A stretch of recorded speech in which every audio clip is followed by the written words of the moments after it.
Hey basketball guys, we have news. Let's go to more news from the Golden State Warriors, but before that, don't forget to subscribe to the channel and leave your.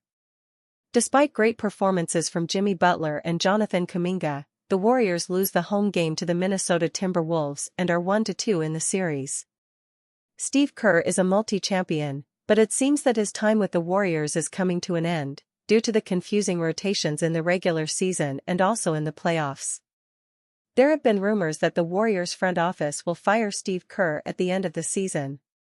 But we Warriors fans still believe that this team can go further, and it will be necessary for coach Steve Kerr to find the solution to win 3 games against the Minnesota Timberwolves and go to the Western Conference Finals.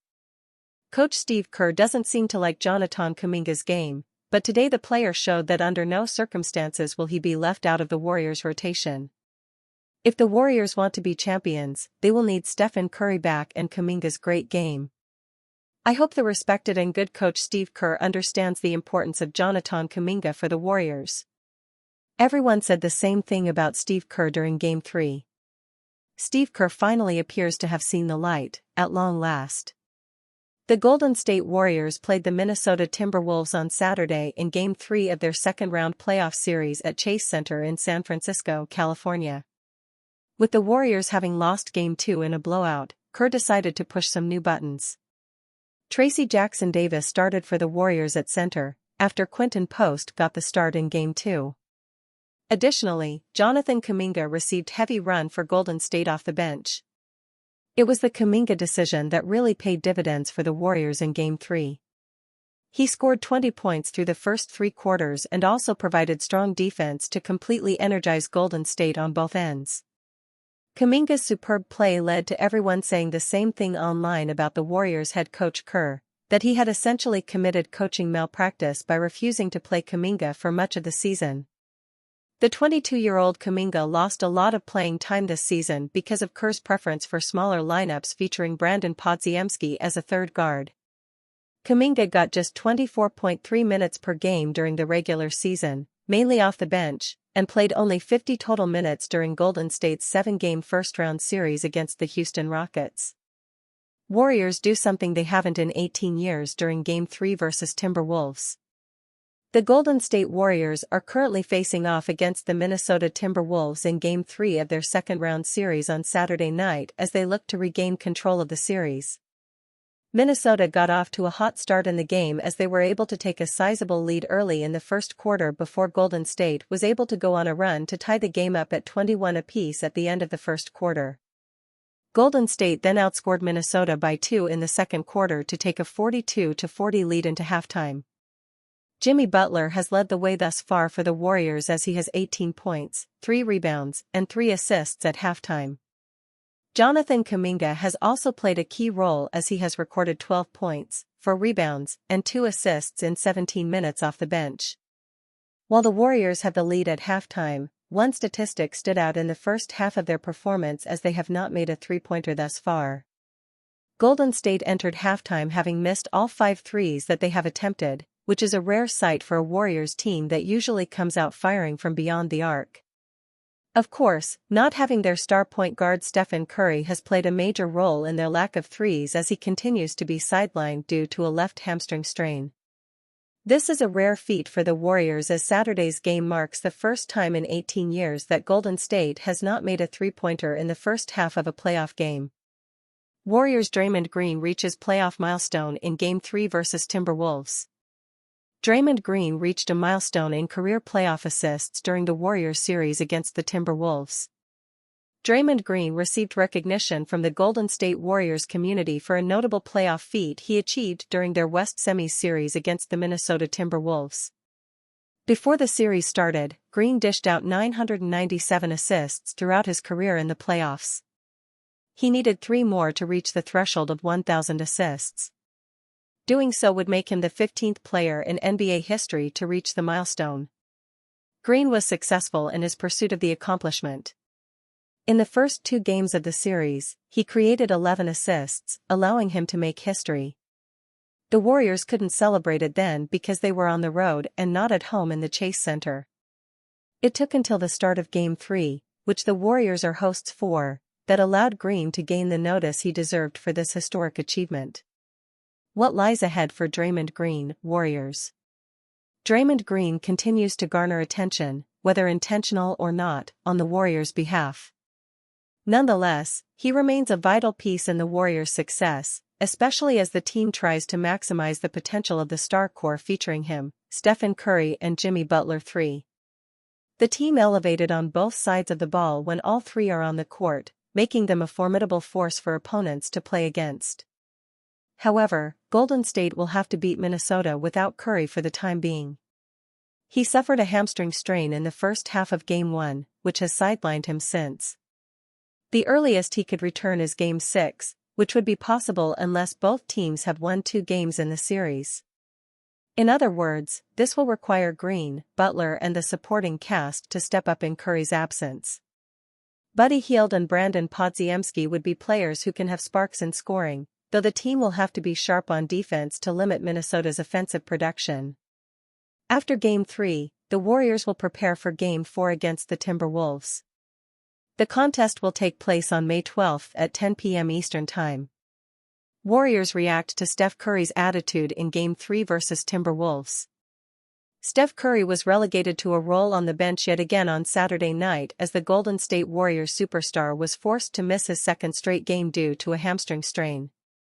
Curry suffered the injury in Game 1, and he was sidelined for Game 2 as the Warriors suffered a deflating 117-93 blowout loss against the Minnesota Timberwolves. The mood was up for the Warriors on Saturday, though, as they hosted the Wolves at Chase Center for their first home game of the series.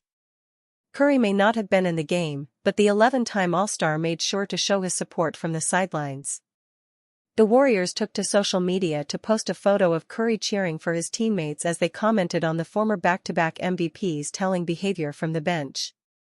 Moses Moody leaves Warriors with one previously unthinkable decision. This is getting worse.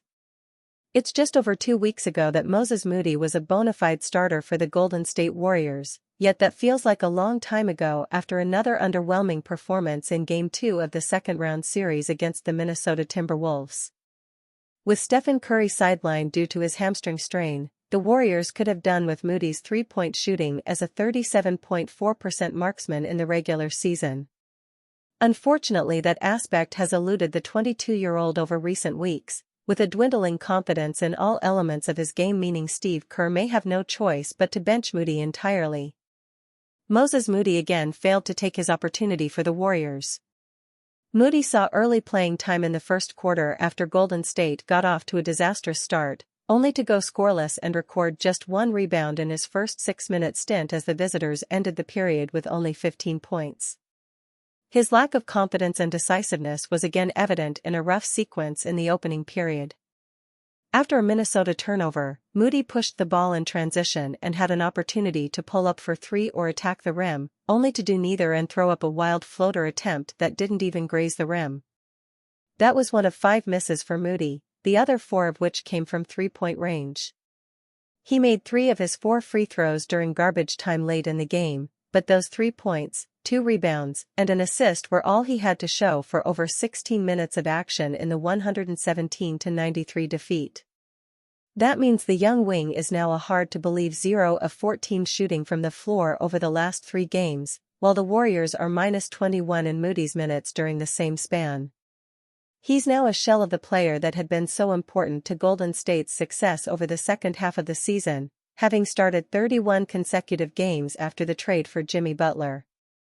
Moody's 8.5 minutes in Game 1 were the least he's played since December, but it may be more than he gets in Game 3 with the now distinct possibility that he's removed from the rotation completely based on form. Not only that, but fellow fourth-year lottery pick Jonathan Kuminga did enough on Thursday to suggest he should be well above Moody in the rotation. Kuminga had a team-high 18 points and 5 rebounds on an efficient 8 of 11 shooting, having got the start in the second half after Quinton Post initially opened the game as the Warriors went bigger without Curry. Warriors hope Stephen Curry can return for Game 6. The Warriors are hoping to extend their series with Minnesota to at least 6 games to give Stephen Curry the best chance to return, Shams Charania of ESPN said on tonight's NBA Countdown Twitter video link. Curry, who suffered a grade 1 left hamstring strain in the series opener, is scheduled to be re-evaluated on Wednesday. He was projected to miss at least a week when the injury occurred May 6. Sources tell Charania that the Warriors view Game 6 as the earliest potential window for Curry to resume playing. Games 3 and 4 are tonight and Monday in San Francisco before the series returns to Minnesota for Game 5 on Wednesday. A scheduling quirk gives the teams a 3-day break prior to Game 6 next Sunday back in the Bay Area. Charania reports that Curry is receiving a ton of treatment on his hamstring as he tries to work his way back into playing shape. He adds that there's still plenty of work left to do to get Curry through the progression of movement, contact, running, sprinting. Charania also points out that this is the first muscle strain that the 37-year-old Curry has experienced in his NBA career, which adds to the caution surrounding his rehab work. Curry was limited to 13 minutes in Game 1, but he scored 13 points and was 3 of 6 on three-pointers as Golden State picked up a 99-88 road victory. The offense struggled without him in Game 2, producing just 15 points in the first quarter on the way to a 117-93 defeat. Coach Steve Kerr leaned heavily on Curry in the final 2 games of the first-round series against Houston, playing him 42 minutes in Game 6 and 46 minutes in Game 7, which was 2 days before the Minnesota series began. Curry discussed the difficulty of trying to create open shots against the Rockets, calling them one of the toughest defenses I think I've ever faced. Draymond Green is perilously close to costing Warriors in worst possible way. Golden State can't afford this. Draymond Green has always been at his best when playing with physicality and a high intensity, but those same elements have cost the Golden State Warriors when the veteran forward has crossed the line into non-basketball acts. Having missed playoff games previously due to suspensions, most famously in the 2016 NBA Finals, Green is again perilously close to hurting the Warriors at a time they can least afford. Draymond Green is 2 technicals away from suspension. For not the first time these playoffs, Green was fouled but then flailed out and hit an opposing player during the second quarter of Game 2 against the Minnesota Timberwolves at Target Center on Thursday.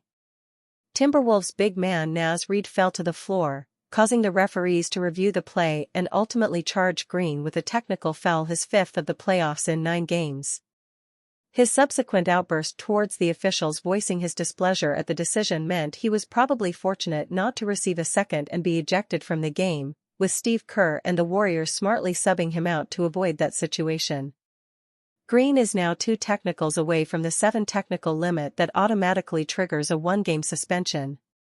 He's also only a couple of flagrant points from the same outcome, something Golden State truly can't afford as they try to battle past Minnesota and advance to the conference finals.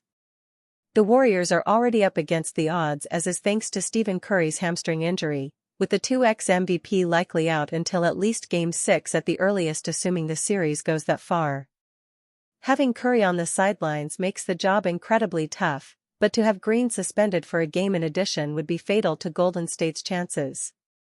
The 35-year-old will have to find a balance over the next few games, because as much as the Warriors can't afford to have him suspended, they equally can't afford to have him play within himself and without the vigor that's made him so good for over a decade.